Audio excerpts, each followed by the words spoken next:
Welcome to our Roll for Crit review of Fireball Island. This is the brand new edition of the Fireball Island game that originally came out back in the 80s. This is the new product from Restoration Games, who is famous for restoring old games, bringing them into the modern world with updated rules, updated components, etc.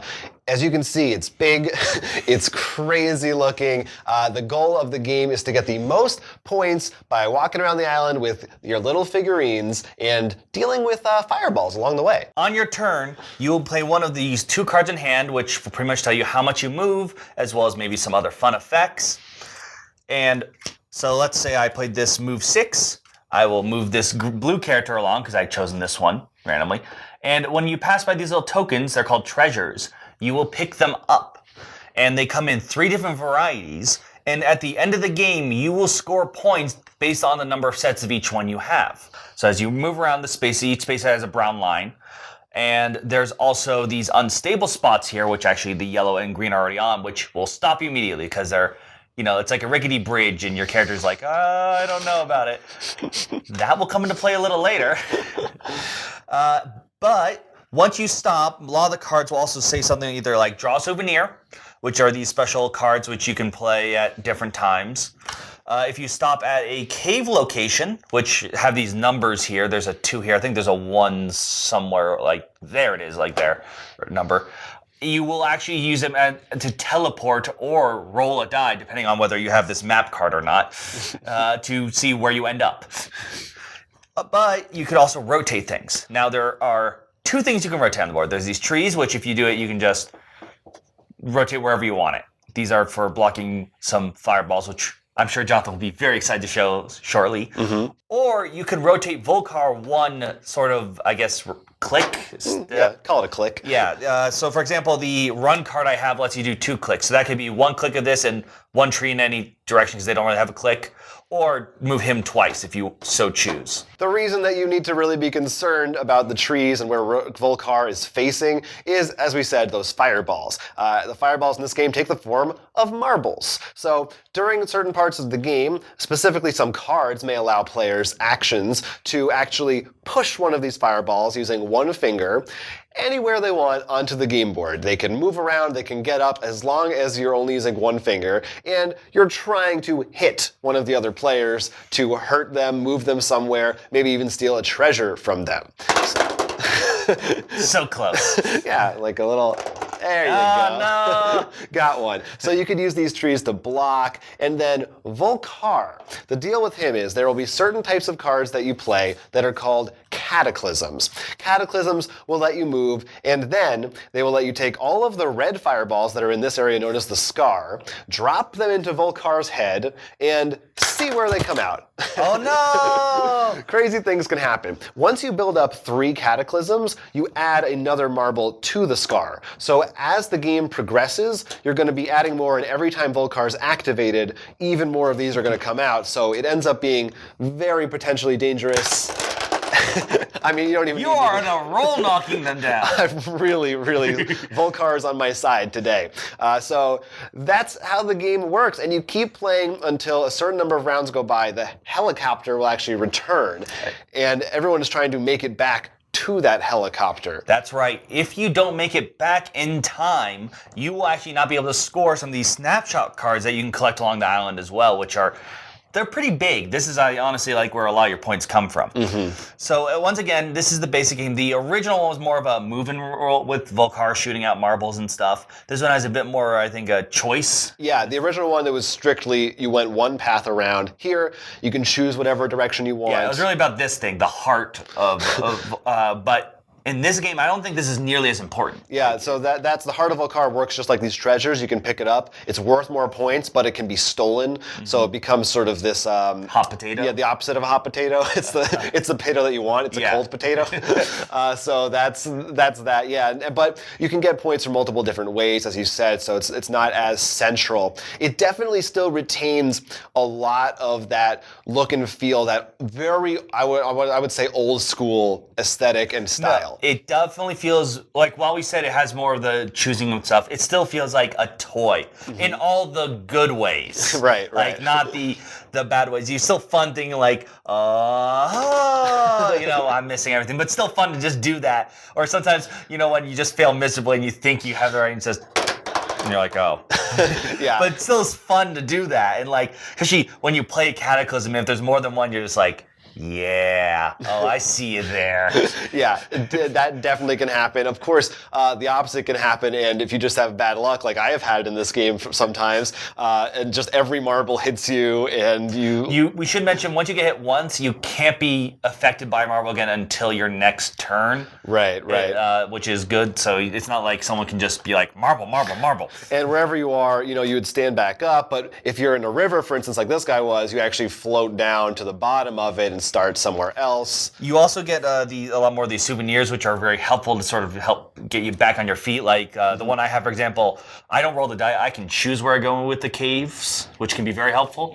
Yeah, I've got a tote bag, which means treasures can't be stolen from you or lost if you would be hit if you play it. So that's pretty good. This was a Kickstarter, and I know there were some Kickstarters, because I think mostly souvenir cards, but also a whole lot of expansions, which should be out now too, which add a whole lot of crazy stuff and a lot more marbles you can play with. Yeah. So like, this game makes you feel like back when you were a kid again, and you play a game more for doing fun, silly stuff in the best of ways, but it doesn't make it boring. Yeah, no, I think like we said, it retains that old school feel, but it's updated enough. So, it's certainly, this ain't no Euro game or anything like that, but it doesn't feel like just complete chaos. I think it's a really good balance. And we're not even complete, just that boring roll and move where nothing happens. It's just like, if you're not rolling a marble, there's nothing interesting happening. Yeah, I mean, just look at this board. It's just so much fun it feels like you're exploring an island.